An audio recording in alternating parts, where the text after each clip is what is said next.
Bismillahirrahmanirrahim. Assalamualaikum warahmatullahi wabarakatuh. Alhamdulillah, wassalatu wassalamu ala rasulillah wa ala alihi wa sahbihi ajma'in. Rabbi shrah li sadri wa yassir li amri wa hlul 'uqdatam min lisani yafqahu qawli. Apa khabar kita? Sihat ni? Seronok datang pagi ni. Seronok. Dia mukadimah lah. Kita awalkan pagi kita ni dengan benda yang baik-baik. InsyaAllah nanti seluruh hari dia akan okey. Dia akan bermula dengan mukadimah apa yang kita buat di awal hidup kita. Kalau di awal hidup tu dah masalah, hari pertama tu maka celik-celik mata dah problem, akan sukarlah yang masa-masa seterusnya. Berapa ramai orang Perak sini? Kat tangan. Lah. Satu. Janganlah buat balu yuk. Dua, tiga. Tiga je ramai. Ramai apa tiga? Empat. Mana lagi? Apa siapa orang Perak duduk sini? Dah tak ada tempat lain ni. Mana yuk? Teluk Ensin. Teluk Ensin. Apa? Teping dah hang. Jadi? Ni geng. Ni geng. Kampung Gajah geng. Akak-akak belakang okey Mana Perakian angkat tangan? Mana kak? Kuala geng. Tak ada lagi? Mana anak isteri saya? Dia tak nampak kah? Kalau dia tidur ke pun tak maaf lah. Hari ni hari cuti, saya bawa satu batalion. Hari lain pun cuti juga, tapi ialah sekolah lah apa kan. Tak berapa larat lah. Ni pun bukan larat sangat, tapi paksa juga. Baik. Yang lepas saya jawab apa? Kelebihan ilmu Yahya ingat. Kau ya je ya. Tadi siapa azan tadi? Mana tuah? Tak tuah betul lah. Apa ni as-salatu khairum minan naum pun tak tahu pergi mana dah. Dia tak sebut tadi kan? Tak apa, tak ada masalah. Benda sunat ni tak ada apalah. Baik. Ulang balik sikit. Ringkas. Mai pagi ni, kita datang hari ni, pagi ni, apa dapat? Satu, Allah buka jalan untuk masuk syurga. Barang siapa menempuh satu jalan, menuntut ilmu, Allah mudahkan jalan dia masuk syurga. Hadis tu sambung panjang, riwayat Muslim. Kemudian tiada ada siapa pun yang berkumpul duduk mengingati Allah Azza wa Jalla, melainkan para malaikat akan duduk dengan kita. Ingat lagi, saya ulang je. Rahmat akan turun kepada, bukan cik rahmat tu datang, rahmat daripada Allah Ta'ala tu akan datang ke hati kita. Sakinah, ketenangan akan terpancar di jiwa kita, dan Allah sebut-sebut nama kita di sisi malaikatnya. Dan satu hadis lagi riwayat At-Tabrani, maksudnya siapa yang datang hanya ke masjid ni, surau ni, hanya untuk mempelajari kebaikan atau mengajarnya, maka dia mendapat pahala haji sempurna, kata Nabi. Ni pagi ni selain daripada sembahyang jemaah tadi, sembahyang jemaah tu dah 27 dah. 27 kali ganda. Sembahyang sunat tak tadi lepas azan. Sempat, maka dunia dan seisinya, kata Nabi, tak boleh lawan tadi. Sunat 2 rakaat sebelum subuh tadi. Dia menapak tadi datang sini, tak kisahlah naik basikal ke naik motor ke, ada jugalah tayar tu berjalan. Ada juga kaki kita menapak, maka satu tapak itu diangkat pahala tertentu dan dihapuskan satu pahala juga. Bahkan diganda-gandakan lagi. Wuduk pula dari rumah, pahala lagi. Wuduk kat sini ke kat rumah tadi? Rumah, Alhamdulillah. Lagi duduk saf awal-awal 1, 2, memang 2 saf je pun sini Aduh, mono company je pun ramai orang kat sini. 2 Oh iyalah, tak apa. You got the good reason. Okey, dua saf malaikat doa, saf pertama, saf kedua. Andai tahulah apa pahala duk saf pertama ataupun melaungkan azan, mesti kita sanggup cabut undi, kata Nabi. Dan kita semayang tadi dah dapat pahala banyak, dan sekarang ni kita duduk pula lagi dapat pahala yang apa tadi? Allah Ta'ala curahkan rahmat, malaikat duduk dengan kita sat. Doa malaikat ampunkan kita pun ada. Dan kita ni sekarang ni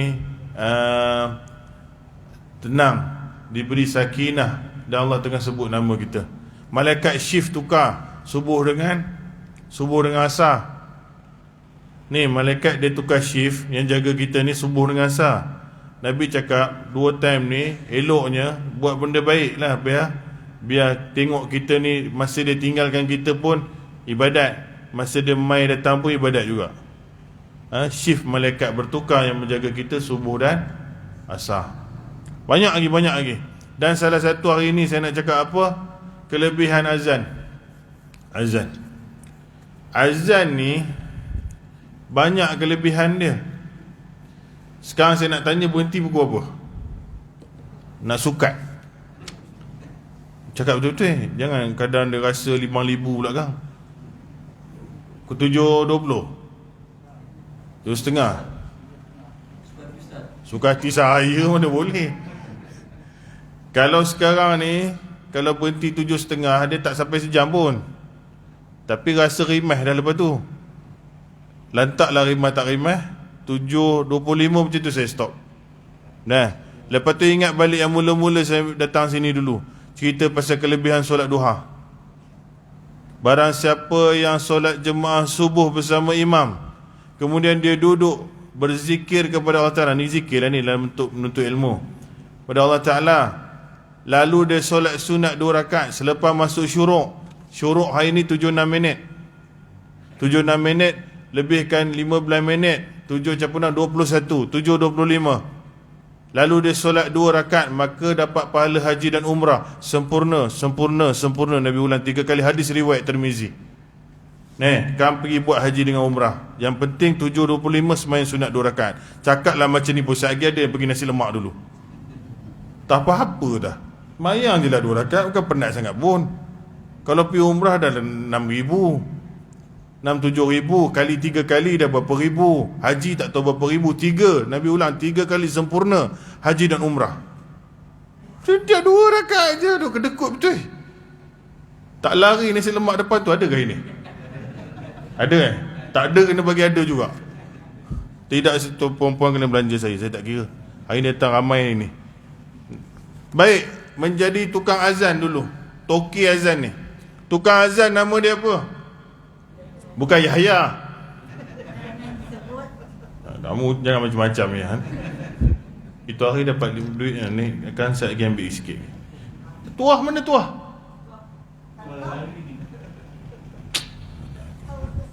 Sedap azan dia. Puji lupa. Tak apalah. Itu. Lepas tu tadi dia komat Dia yang komat tu. Komat pun okey, stable. Baik. Menjadi tukang azan. Tukang azan ni namanya muazzin. Seorang pun tak nak buh nama anak cucu muazzin. Bagus pun nama tu, muazzin. Tukang azan, muazzin, azan. Bilal tu mana datang pula? Nama tukang azan Nabi. Dimuliakan nama itu. Kita ambil tok-tok Bilal semua, kita buh nama Bilal. Perangai belum sama dengan Bilal lagi. 2, kadang-kadang dia boleh jadi yang hitam tu, botol kicap cap Bilal. Itu buh kat kicap pula. Tak tahu siapa punya. Kita pun makanlah, tak apa. Jadi Bilal ni Bilal bin Rabah. Pasal tukang azan Nabi nya nama Bilal, orang pun ambil lah, buh lah nama tukang azan Bilal. Tapi kerjanya muazzin, tukang azan. Sampai dekat jabatan agama ke agensi yang besar pun dia panggil, apakah pekerjaan anda? Bilal. Bilal nama orang sebenarnya. Tak apa, kita faham gitu. Okey. menjadi tukang azan. Hadis Nabi SAW yang bermaksud orang yang melaungkan azan diampunkan untuknya seluas kawasan suaranya sampai. Setiap benda basah dan kering yang mendengarnya akan membenarkannya. Dia mendapat pahala orang yang solat bersamanya. Hadis riwayat Nasai. Hadis sahih riwayat Nasai. Tukang azan ni pahala dia besar. Ada ulama bincang antara Tok Imam dengan Tok Bilal. Ada yang kata, bahkan ramai yang kata Bilal lebih banyak pahala. Wallahu a'lam. Tapi jangan Tok Imam resign pula. Mana Tok Imam? Mana yang panggil saya ni? Dia pun absent juga. Siapa nama tu? Ada? Nasib baik waktu dia daripada luar dia tengok. Tok Imam. Haji ni kata Pak Imam, dia dengar macam ni dia nak resign. Nak jadi tukang azan, Yahya nak jadi imam. Pening. Jangan dibuat katanya. Dia cakap perak dia lagi pekat jadi. Jadi moh kita belajarlah jadi Tok Bilal. Kerana azan ini bukan kerja Tok Bilal je. Pasal semua solat sunatnya azan. Orang perempuan pun boleh azan. Cuma di rumah janganlah bagi orang lain dengar. Sekadar sendiri dengar untuk anak beranak semayang. Kan, kalau ada suamilah. Kalau tak ada, ibu tunggal ke apa ke, dia boleh azan. Cuma suara dia jangan ditinggikan. Jangan ditinggikan. Mak saya pun tengok dia orang Perak pure ni. Mak Itun. Nampak dia dekat sini ni. Tak apalah. Azan lah. Kalau laki pula, azan lah kat rumah sikit. Ataupun kat mana-mana pejabat ke apa. Masuk waktu azan. Kerana pahala tu besar. Apa saja makhluk basah kering, Nabi cakap, makhluk ni semua selain daripada Allah makhluk lah. Makhluk. Jangan tunggu orang je dengar. Semut ada 4,000 ekor dengar juga. Dengar pun berdapat pahala jugalah. Kerana Nabi sebut diampunkan untuknya seluas kawasan suara dia sampai. Semua benda yang basah dan kering menyaksikannya. Selain daripada Allah makhluk. Barangkali semua makhluk termasuk batu, pokok, daun dan sebagainya, pasti semua pun menyaksikan. Jadi kalau kita duduk seorang-seorang kat rumah, tak pergi masjid, tak pergi surau, bolehlah azan. Azan sendiri. Apa pasal sunat azan sendiri. Lepas janganlah katalah azan pukul 1.20, dia bantai azan dua suku. Agak-agak lah. Kenalah masuk waktu. Lepas tu buat solat. Adalah iqamat pula. Itu pun dipanggil azan dalam Islam. Azan kedua yang nak panggil orang semayang. Itu iqamat. Yang ada qad qamatis solat tu, qad qamatis solat tu. Itu iqamat. Dah. Dia pun digelar azan juga. Okey. Kat rumah suruh je suami. Kalau dah masuk waktu tepat, kata masa PKP dulu, tak dapat nak pergi sini, azanlah kat rumah. Cakap pandai, ustaz ni pun tak buat juga. Tak ada masalah. Nak buat tak nak buat tapi elok buat. Elok buat. Semayanglah berjemaah. Jadi belajarlah azan. Semua orang Islam kena tahu azan. Masalahnya kat sini berapa tukang azan? Bila yang ditetapkan 2, Yahya masuk sekali.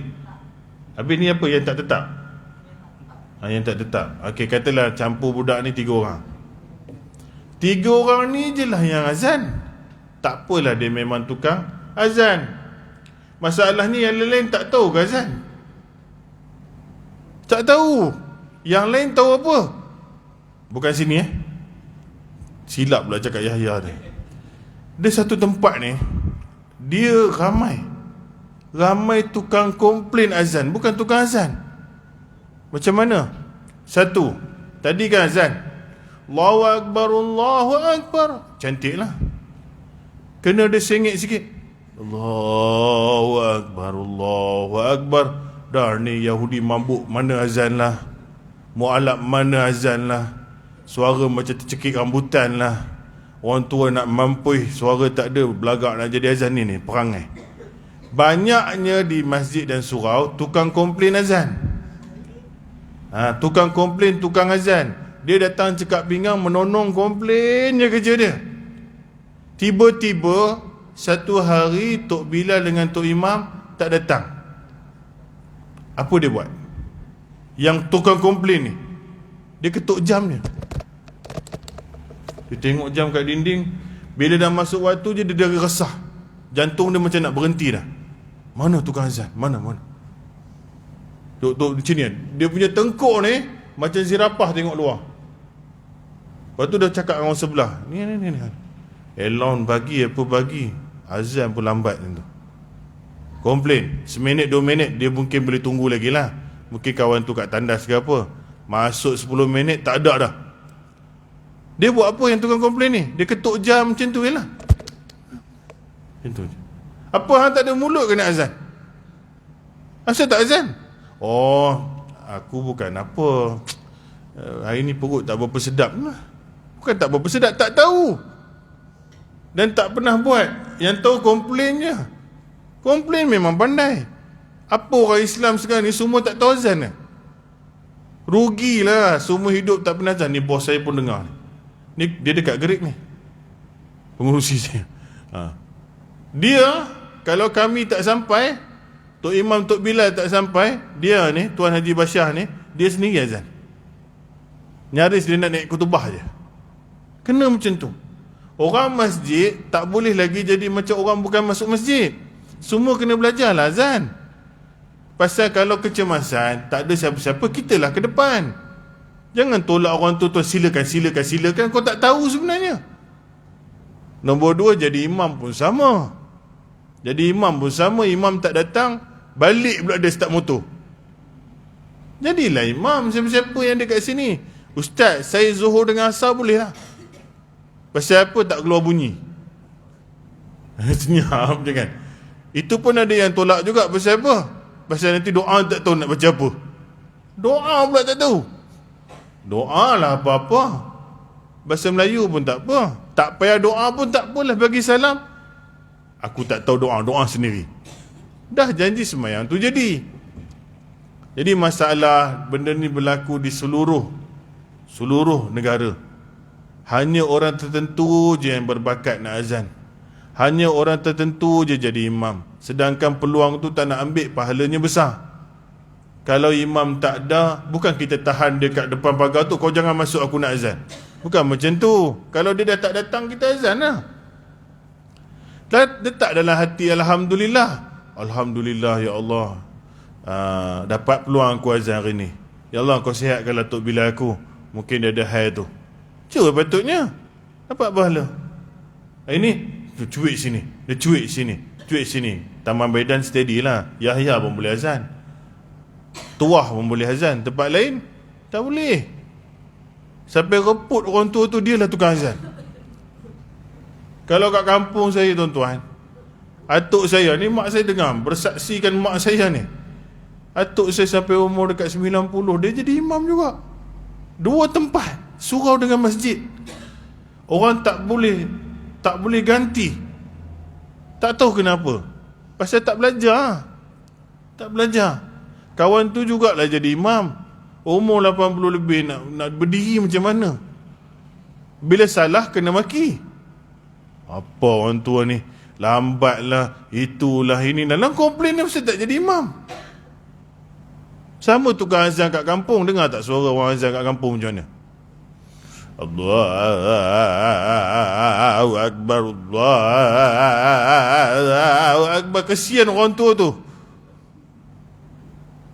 paru-paru dia nak pecah pasal azan.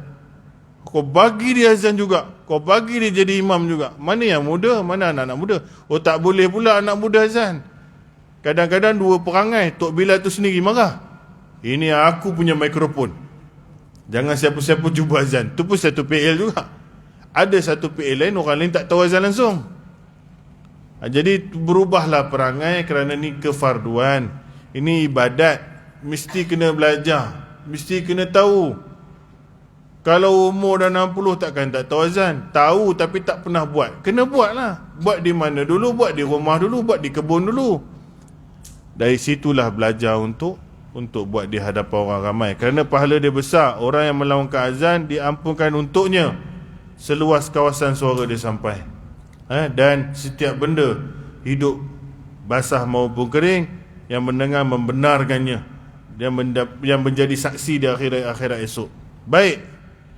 Kedua, sebut seperti yang disebut oleh tukang azan. Kita ni yang tak azan pula dapat apa? Ustaz, dia yang azan dapatlah pahala, kita yang sebut macam dia sebut. Hadis Nabi SAW, sebutlah seperti yang disebutkan oleh tukang azan. Sekiranya selesai, mintalah daripada Allah, pasti kamu akan diberi. Hadis riwayat Abu Daud, hasan sahih. Sekali lagi saya ulang, Nabi SAW bersabda yang bermaksud, sebutlah seperti yang disebut oleh tukang azan.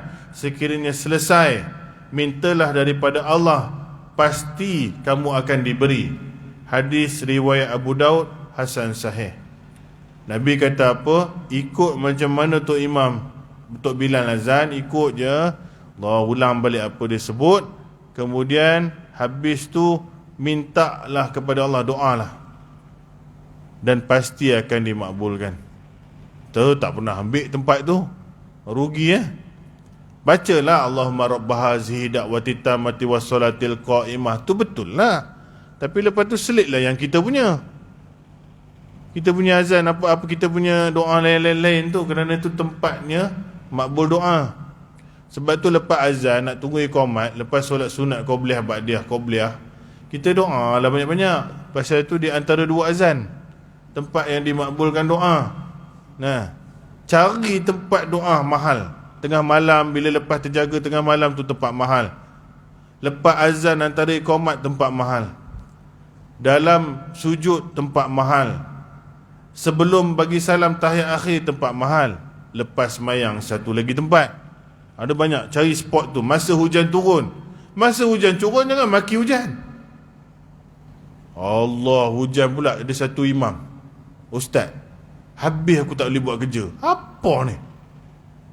Kalau hujan ribut sekalipun, kita tak boleh maki hujan.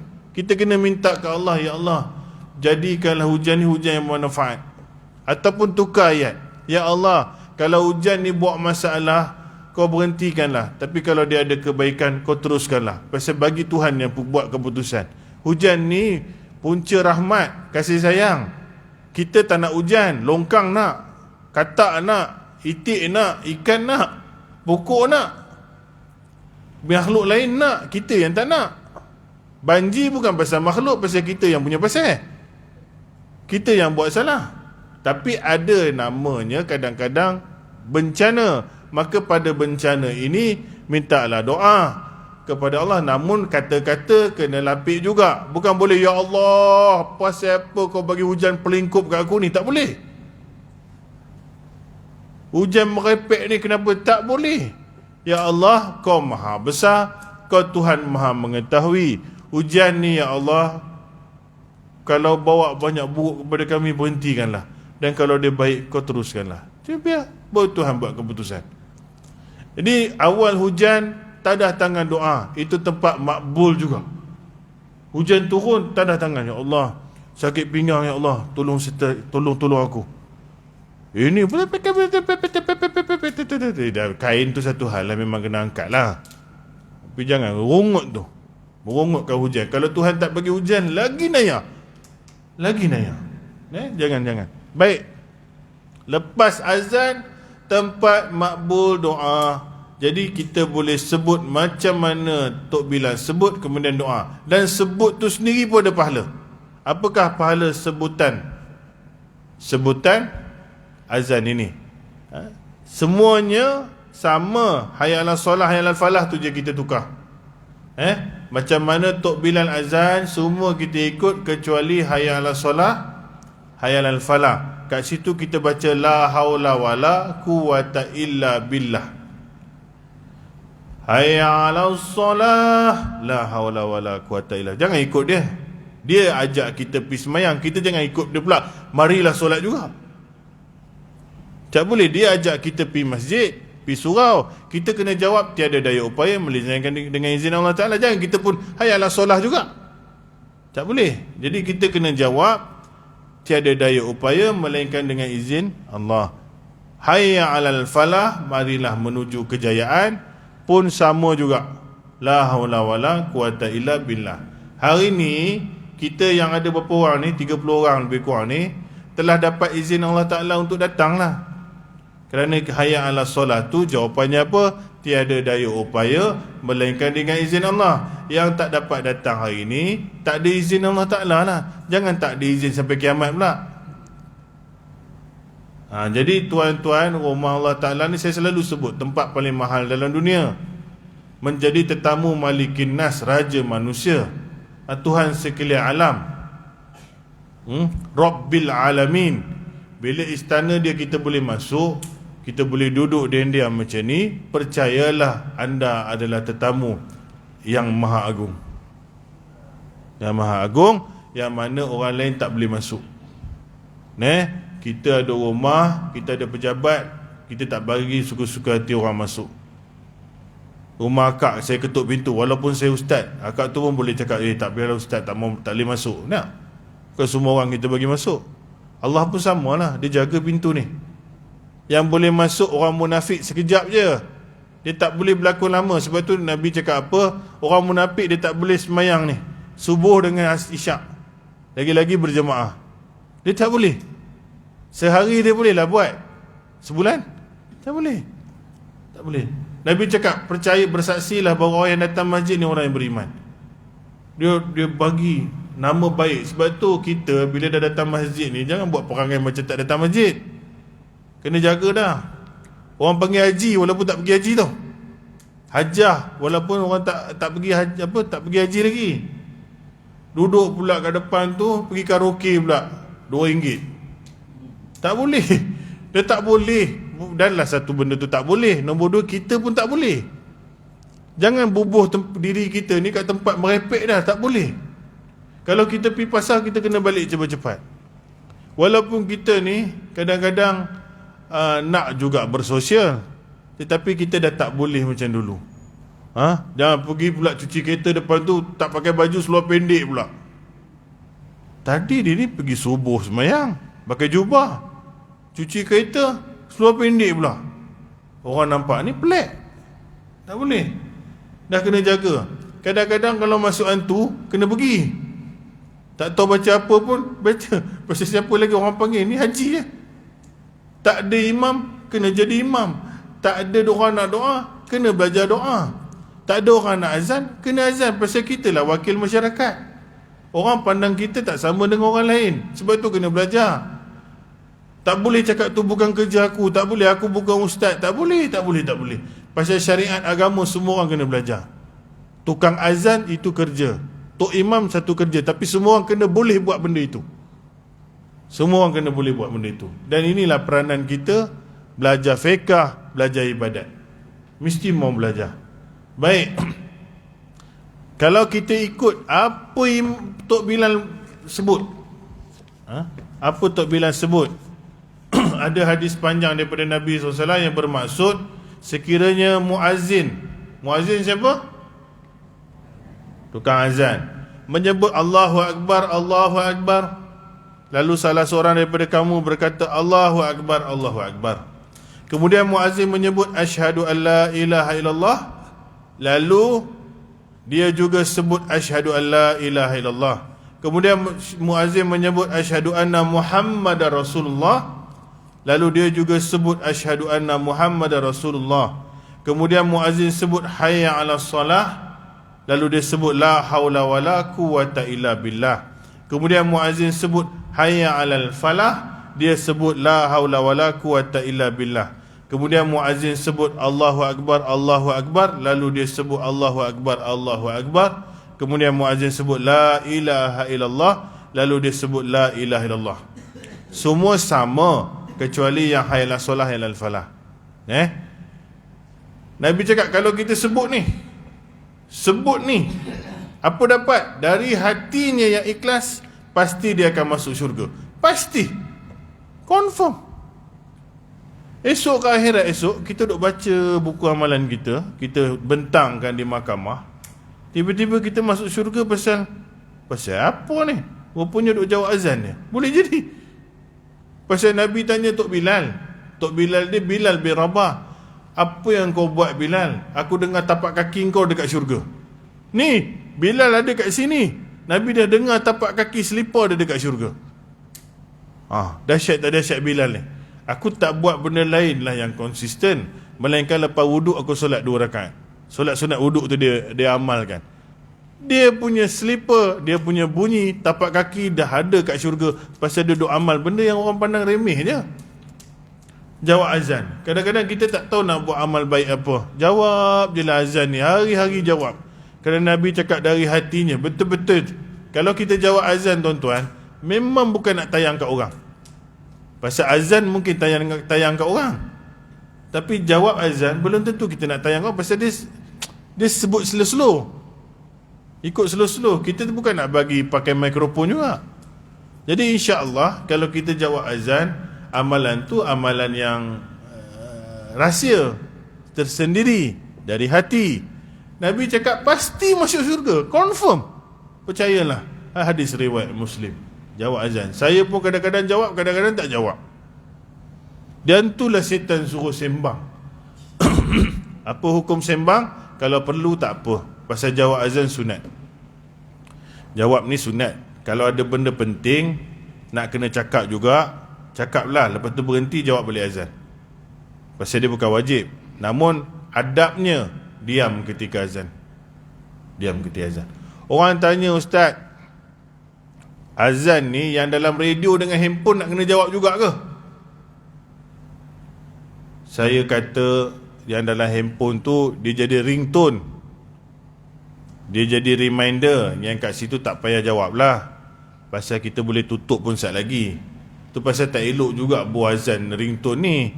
Kena dia bunyi dalam jamban macam mana? Lepas tu dia bunyi tak tentu waktu. Sudahnya bukan time semayang lagi dia dah bunyi. Kau orang bantai semayang macam mana? Tak boleh lah, tak sesuai. Jadi kalau waktu azan tu dia nak azan, tak apa. Ni dia jadi mesej pun Allahu Akbar, Allahu Akbar. Terkejut orang. Elakkanlah. Elakkan. Dan itu tak payah jawab. Orang tanya yang dalam radio dan dalam TV ni macam mana pula? Saya cakap zaman Nabi tak ada benda ni. Semua mesti orang laung. Tapi hari ni teknologi kita raikan, ada rakaman. Tapi ingat, syariat azan tak boleh rakam. Kira-kira Yahya dia rasa sakit tekak, dia pasang radio pula.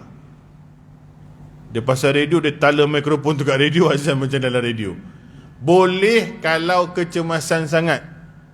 Tak ada dah tukang azan, dia seorang je, dia pun suara dia tak berapa okey.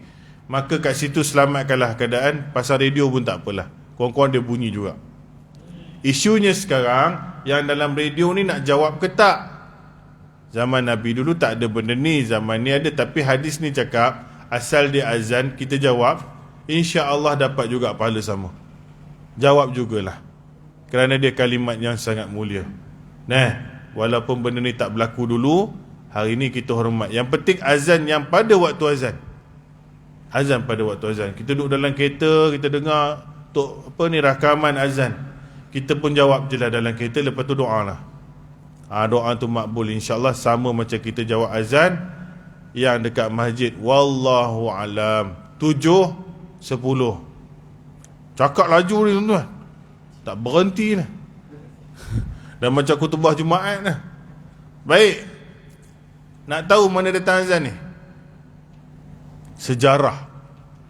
Azan ni, dia ibadat. Bila ibadat, dia mesti ada punca. Sejarah, titik mula bila jadi azan.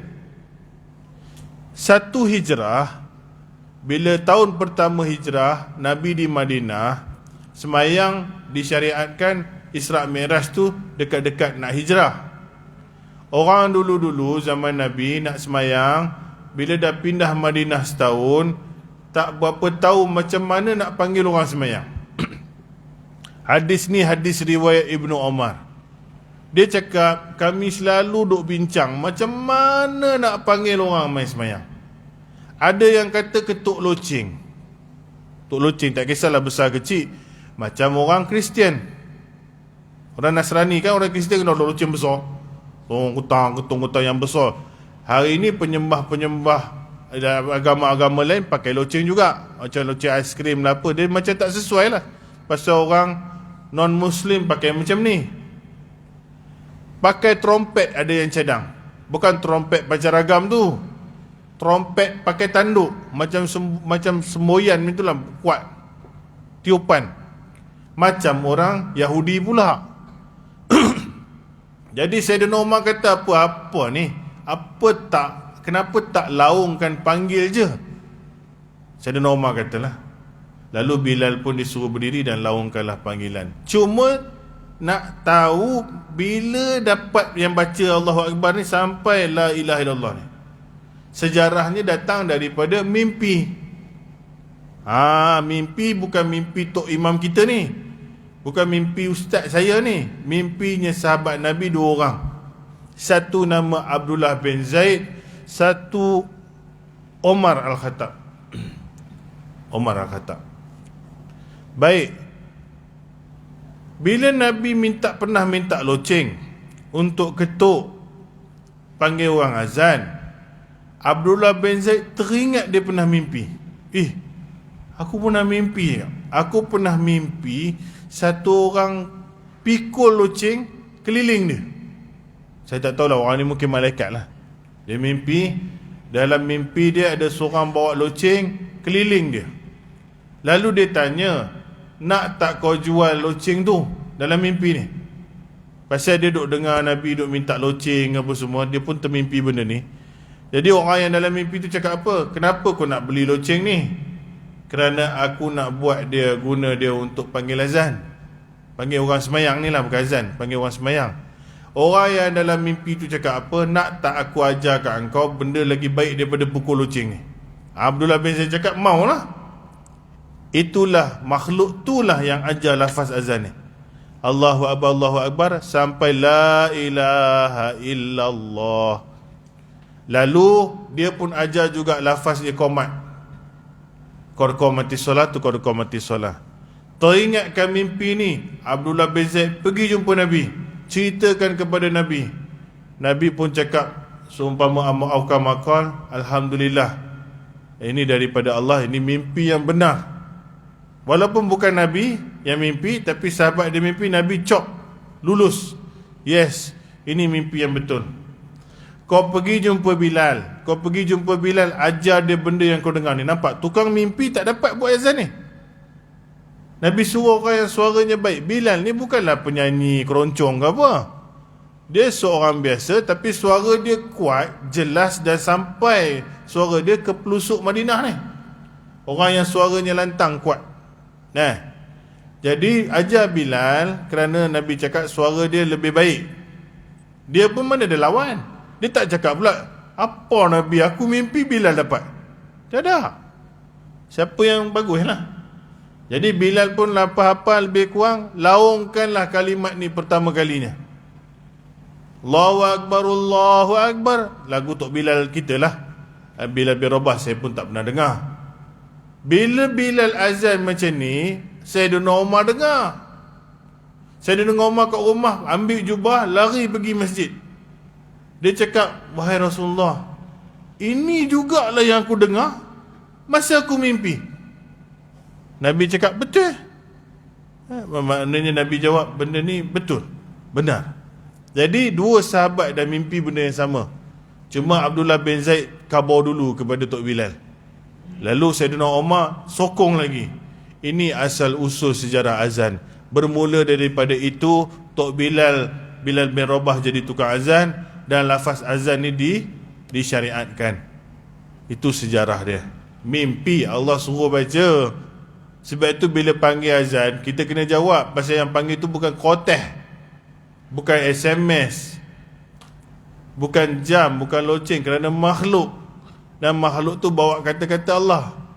Sebab itu kalau mak ketuk pintu, kita kena jawab Waalaikumsalam, ataupun kejap lagi. Tapi kalau kertas sampai kat kita, kita boleh buang. Kalau jam bunyi, kita boleh tutup. Kalau handphone bunyi, kita boleh padam. Kalau apa saja kad jemputan, kita boleh ronyok, boh dan tong sampah. Tapi kalau orang panggil, kita kena jawab. Orang ketuk pintu rumah kita bagi salam, kita kena jawab. Kalau mak panggil kita, kita tak boleh ambil mak tu lipat buh dalam tong sampah. Sebab itu Tuhan suruh makhluk panggil supaya bersaksilah akhirat esok. Aku suruh manusia panggil kau. Dan kau jangan main-main dengan panggilan ni. Kerana aku tak hantar kertas ataupun borang ke kad. Aku hantar orang, suara sahut. Dan kau kena jawab, tiada daya upaya. Esok akhirat Tuhan tanya, tak daya upaya tara mana engkau ni masa tu? Tara mana kau punya tak ada daya upaya ni? Kerana orang pekak juga Nabi suruh, orang bisu buta juga Nabi suruh pergi ke masjid kalau telinga dia boleh dengar azan. Orang buta. Nah, dulu ada satu orang buta.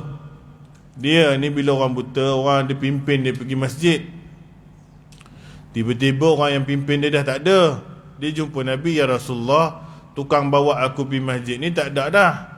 Aku tak nampak, boleh tak aku sembahyang kat rumah? Nabi cakap okey lah. Tapi berapa tapak lepas tu Nabi pusing balik, berhenti pusing balik.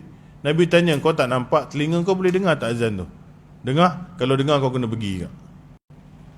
Jangan main-main. Kalau tak ada hal, orang lelaki bukan orang perempuan orang lelaki, kalau tak ada sebab musabab, tak ada masalah keuzuran apa-apa, dia kena pergi kalau azan tu berkumandang. Dia mesti kena pergi. Nabi cakap, kalau tak menjadi dia rasa, dia cakap, satu hari aku rasa aku nak suruh orang lain ganti aku jadi imam. Aku nak panggil 2-3 orang budak muda, pergi cari kayu api, hidupkan api, pergi bakar rumah yang dalamnya ada orang lelaki tak datang sembahyang. Sebab tu ada ulama dalam mazhab Hambali, dia cakap wajib sembahyang kat masjid ni orang lelaki ataupun surau. Tara itu kita sunat muakkad, tapi kalau tak ada sebab boleh jadi wajib. Cuma kalau Nabi wajibkan, jenuh jadi sembahyang Jumaat kita. Setiap waktu mesti kena Jumaat. Cukup dia buat seminggu sekali, itu pun kita dah pening. Kalau dia suruhlah buat tiap-tiap waktu macam tu, mesti sembahyang jemaah, dia boleh buat, dia boleh suruh. Tapi dia tahu kita banyak masalah, sebab tu dia bagi ringan. Tapi janganlah ambil peluang pula langsung tak datang. Langsung ada kadang-kadang sampai umur 60 tak datang-datang. Macam masuk apa ni, oven. Susah sangat nak datang. Takat kat luar, nak bayar zakat fitrah pun kalau boleh, kaunter depan pagar. Dia nak suruh Tok Amil tu pergi cari dia. Kalau boleh tak mau pergi masjid lah, nanti malu lah orang suruh aku sembahyang, pergi shopping mall. Aduh, takut dia nak datang tempat ni. Kalau nak ajak kenduri tahlil ke apa, suruh orang datang. Pergilah jemput tu. Kau kadang-kadang ada pergi masjid, aku malu lah. Apa macam ni? Nak kenduri kendaraan anak, suruh orang. Sendiri muka pun kita tak pernah nampak. Sudahnya malu sendiri. Bukan kita yang masalah, dia yang masalah. Kita okey je, siapa jemput pun kita pergi. Orang perempuan, ada yang kita isteri tak datang, tak ada masalah. Tapi bila yang isteri datang ke masjid, suami tak datang, dia akan rasa Allah, pahal laki aku ni, bila nak berubah tu. Doa saja. Ada orang beramal dengan amalan ahli neraka, sehingga sehasta lebih kurang je dia nak masuk neraka. Di hujung umur dia berubah, lalu dia masuk syurga. Ada. Jangan takut. Terus doa, ya Allah bagilah anak menantu aku ni orang yang boleh pergi masjid kau. Jadikanlah suami aku ni lembut nak pergi semayang. Doa aja. Dan insya-Allah kadang-kadang Tuhan nak balik ke hati tu hujung-hujung umur. Wallahu alam. Baik. Kemudian last sekali membaca doa selepas azan. Membaca doa selepas azan. Maksudnya sesiapa yang berkata selepas mendengar azan, Allahumma rabb hazihi da'wati tammati wassalatil qa'imah ati Muhammadanil wasilata wal fadilah wa ba'athku maqama mahmudanil ladzi wa'attah. Ya Allah, Tuhan yang mensyariatkan suruhan azan dan sembahyang yang didirikan, kurniakanlah kepada Nabi Muhammad wasilah dan kehormatan, dan letakkanlah baginda di tempat yang terpuji yang telah engkau janjikan. Pasti, kata Nabi, syafaatku merangkuminya pada hari kiamat. Al-Bukhari. Nabi SAW bersabda yang bermaksud, sesiapa yang berkata selepas mendengar azan, Allahumma rabba hazihi da'wati tammati wassalatil qa'imah ati Muhammadanil wasilata wal fadilah wa ba'ashu maqama mahmudanil ladzi wa'attah. pasti syafaatku merangkuminya pada hari kiamat. Hadis Bukhari. Baca doa ni, pasti Nabi cakap syafaat dia akan dapat. Syafaat ni apa? Bantuan-bantuan akhir pada hari akhirat esok. Kita ni bila dah mati, tak ada apa boleh bantu kita dah. Tak ada apa boleh bantu kita melainkan syafaat saja. Syafaat ni ada 3.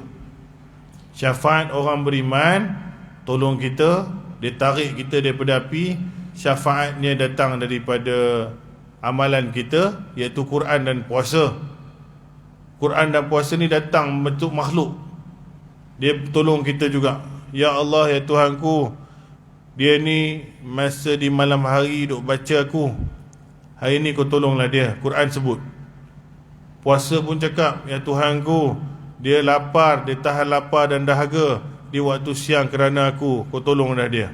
Ni antara makhluk yang boleh bagi syafaat, orang beriman, amalan kita yang ni puasa dan Quran, seterusnya para malaikat dan Nabi Muhammad sudah pasti sallallahu alaihi wasallam. 4. Semua ni mesti dengan izin Allah Ta'ala. Kod mana pun mesti dengan izin Allah Ta'ala. Jadi lagi sekali kalau saya datang sini, ingatkan saya cerita tentang malaikat Jibril bagi syafaat dekat orang yang 40,000 tahun kena rendam dalam neraka. Nanti ya apa ni, ya Hanan, ya Manan, ya Zal Jalali wal Ikram, orang tu duk baca dalam Quran, dalam neraka. Memang neraka dah tak ada ibadat dah, tapi dia duk baca 40,000 tahun. Akhirnya malaikat Jibril dengar, boleh minta tolong bagi syafaat. Ini riwayat lah, ada kata sahih, ada mungkin kata cerita biasa, tapi to be continue nantilah. Kena tunggu lah. Pasal jam tu dah dekat 20, saya 5 minit lagi nak berhenti dah. Kan? Baik. Nanti ingatkanlah, puan-puan tulis ingat, Ustaz, cerita Jibril bagi syafaat. Ingat tu, cerita Jibril bagi syafaat. Nanti cakap kat saya ingatlah balik, nanti saya ceritalah. Okey, siapa jawab azan tadi masuk syurga. Siapa doa apa tadi, baca Allahumma rabb hazihi da'watita tadi, macam mana yang TB duk sebut tu, pasti syafaatku akan merangkuminya pada hari kiamat. Hari akhirat esok dapat syafaat Nabi, insya-Allah. Hadis Bukhari. Jadi inilah kelebihan azan. Habis 1 hari saya cerita, bukanlah detail, tetapi cukuplah. Orang tanya azan ni function dia apa lagi, Ustaz? Betul ke boleh kena azan kat telinga baby? Lahir. Hadis tentang azan di telinga bayi yang lahir, khilaf ulama. Ada yang kata dia lemah, ada yang kata dia sahih. Ada yang kata lemah, Imam Malik tak setuju, ada beberapa ulama lain lah. Dan yang kata boleh, Imam Tirmizi antaranya, yang kata dia ni sahih. Pasal ada perawi dalam sanad hadis tu, pengriwayatan dia ada seorang bernama Hasim bin Ubaidillah. Dia ni dikategorikan sebagai lemah sikit, ada masalah sikit. Namun bukan semua orang setujulah. Ada yang kata lemah, ada yang kata okey. Jadi hadis ni lemah, tetapi dari sudut fiqahnya boleh diamal, kerana dalam mazhab Syafi'i dia jadi sunat. Ni masalah status hadis, dan amalannya jadi khilaf. Ada yang tak berapa setuju, ada yang setuju. So dia tak ada masalah. Bila hadis lemah, ada hadis lain menyokong. Hadis lemah ada pula yang mensahihkannya. Hadis lemah ni pula untuk amalan kita sendiri, dan dia bukanlah terlalu lemah, dia ringan sikit, maka bolehlah insya-Allah diamalkan sendirian berhad. Jadi azan, pasal apa? Riwayat hadis, Hasan ni pernah diazan. Hasan ni siapa? Cucu Nabi. Pernah diazan ketika lahir oleh Fatimah, bukan lelaki. Fatimah ni mak dia, bukan Sayyidina Ali. Hadis. Kita pula kalau bayi baru lahir tunggu lelaki datang. Sudahnya lelaki tak datang, doktor yang azan. Tak apalah doktor azan, perempuan boleh. Perempuan boleh. Sejarah itu berlaku pada Hasan, Fatimah yang azan. Sebab tu perempuan pun kena tahu azan. Saya cakap tadi awal-awal. Pasal yang baru-baru lahir tu, kita yang ada dengan dia. Kadang-kadang labor room, suami tak boleh nak duduk. Ataupun suami kadang-kadang outstation. Nak tunggu dia datang sebelum dia tengah. Pasal eloknya di awal-awal kelahiran. Kerana ada riwayat hadis Bukhari. Syaitan ni ketika anak Adam lahir, dia cocok 2 jari dekat rusuk. Dia masa lahir dia dah kacau. Masa lahir dia dah buat porak peranda dah. Masa lahir baby. Dia kacau dari sudut dia lah. Nak bagi budak ni hati gelap macam-macam lah. Jadi kita blok dulu dengan kalimat-kalimat yang baik. Antaranya azan. Nombor 2, setan ni memang lari. Ada riwayat kalau dengar azan. Jadi elok kalimat pertama bayi ni dengar yang baik-baik, iaitu azan. Boleh laki, boleh perempuan. Ustaz, azan telinga kiri ke telinga kanan? Lantaklah. Tak cerita sangat lah telinga kiri, telinga kanan tu. Mana-mana telinga lagi tu boleh capai yang saya kena dengar. Ataupun tengah-tengah muka dia, dua-dua telinga dapat. Ustaz, perempuan ikomat, laki ni kena azan. Dah situ ikomat pula, ikomat dah sembahyang. Banyak sangat dia punya beningnya. Dia katakan azan je lah, azan je. Nak ingat pula hafal perempuan telinga kiri, lepas tu nak ikomat ke nak azan. Jenuh pula telefon ustaz pula tengah tu. Azan je. Mak boleh buat. Kalau laki datang, laki capai pula. Kalau doktor tu Muslim, doktor tu pula azan. Tak kisah. Nak bagi kalimat yang mula-mula dia dengar ialah azan. Sebab tu dia ada sunat tahnik.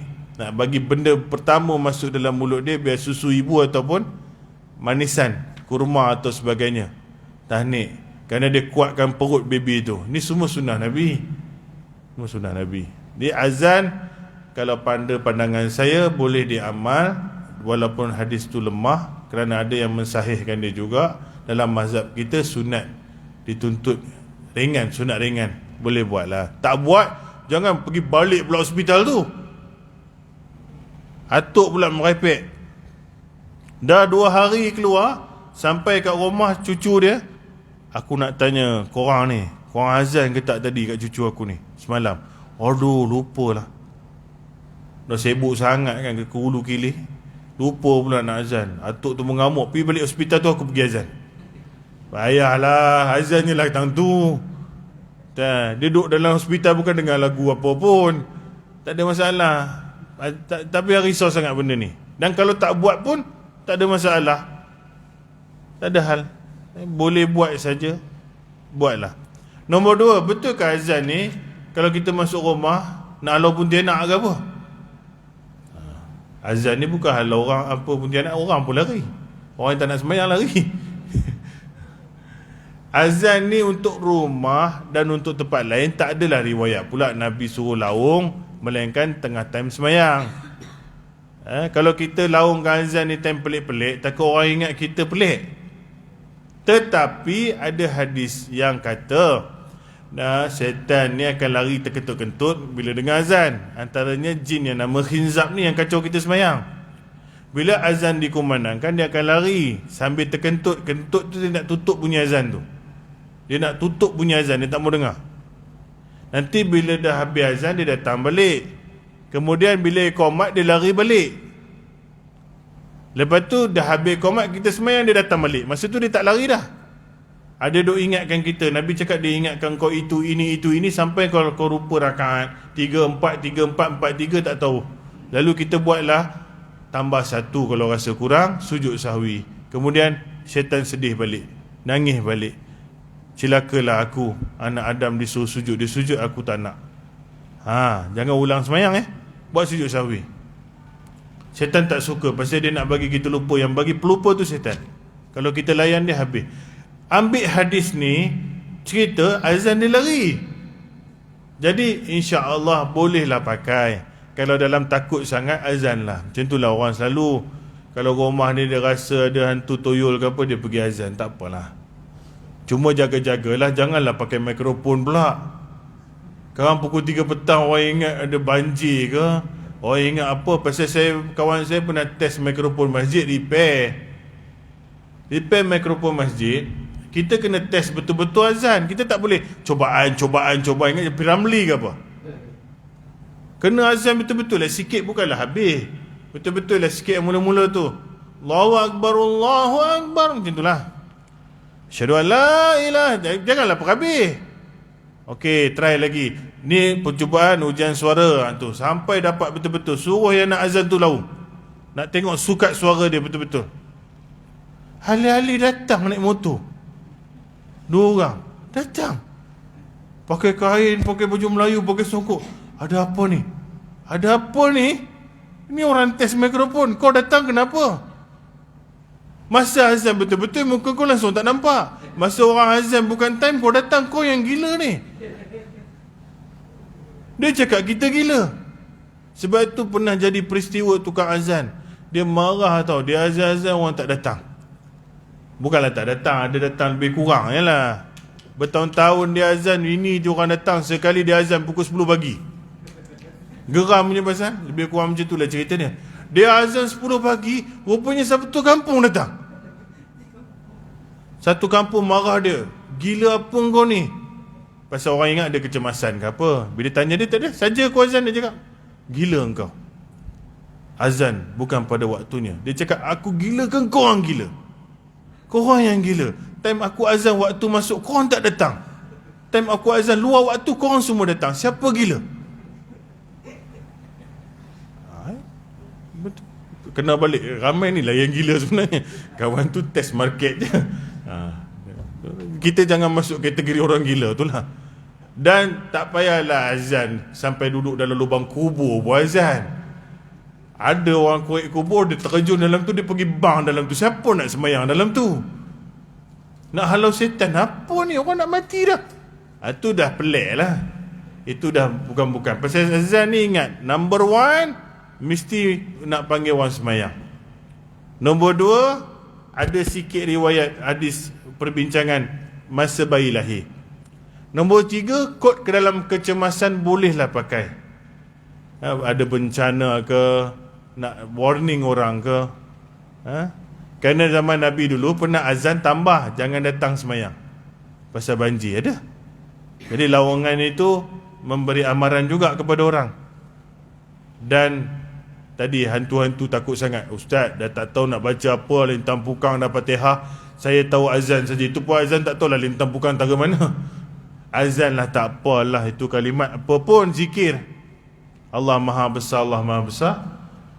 Dan mengucap, kemudian kita ulang balik. Itu semua takbir, la ilaha illallah, semua kalimat yang baik. Dah, itu saja. Kalau tak habis 7.30. Yang lepas saya bagi doa apa? Masa nak tutup, cisil lah buku tu. Zikir apa? Bangun tengah malam ke?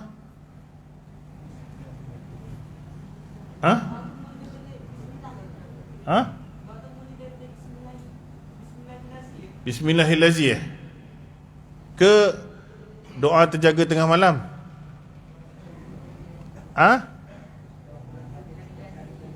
Bismillahirrahmanirrahim. Ini ambil yang baru. Ini ambil yang baru. Hadis Bukhari. Bacalah la ilaha illallah wahdahu la syarikalah, lahul mulku wa lahul hamdu wa huwa ala kulli syai'in qadir.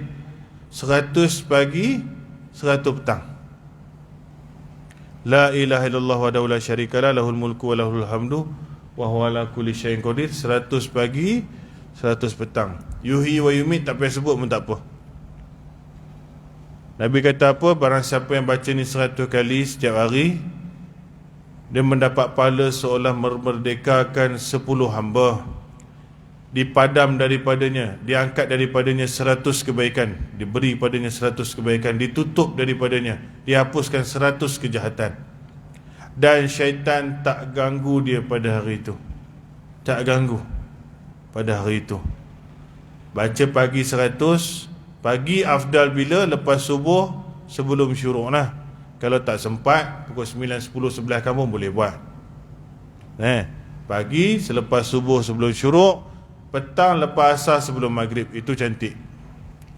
100 pagi, 100 petang. Baca elok-elok pelan-pelan. Terlebih lagi bagus, tak apa. Kerana Nabi sambung ayat, tiada orang yang beramal yang lebih baik daripada orang yang baca ni, melainkan orang tu buat lebih daripada itu. 100 tu dah cukup dah. Terlebih tak ada masalah. La ilaha illallah wahdahu la syarikalah, lahul mulku wa lahul hamdu wa huwa ala kulli syai'in qadir. Ini untuk hari ni, tulis. Nanti pasal saya datang, saya dah lupa saya cakap apa. Mana nak ingat, kadang-kadang berpuluh tempat. Tapi kat sini pasal saya tengok ada tulis, saya boleh cek balik lah. Sekadar tu dulu. Buat semayang 2 rakaat, solat sunatan duha boleh, solat sunatan isyraq pun boleh. Dalam setengah jam lepas syuruk dah, InsyaAllah dapat pahala haji umrah sempurna. Subhanakallah bihamdika asyhadu an la ilaha illa anta astaghfiruka wa atubu ilaik. Wabillahi taufiq wal hidayah. Wassalamualaikum warahmatullahi wabarakatuh.